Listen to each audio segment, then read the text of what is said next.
narin narin narin. Tutbulu diye tutbulu. Canımsız. Canım.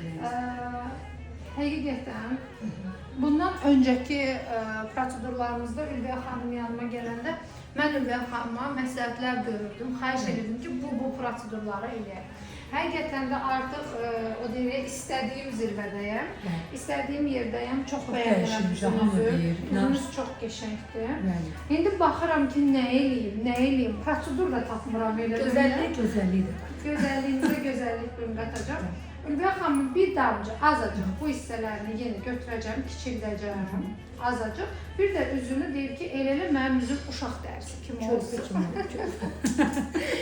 Bir də gözəl, çox qəşəng bir rehabilitasiya eləyəcəm Ülviyə xanıma. Dərisini nəmləndirsin, qidalandırsın, parıldatsın. Makyaj üzümüzdə qəşəng götürsün və zaqardan sonraki o ölmüş hüceyrələrimiz ki, çıxacaq, dərimiz yenilənsin. Deyirəm ki, həqiqətən yeganə insansız ki, özü ağrılı preparatda bu. Deyir ki, mənə keydici vurma, mən keydicisiz istəyirəm.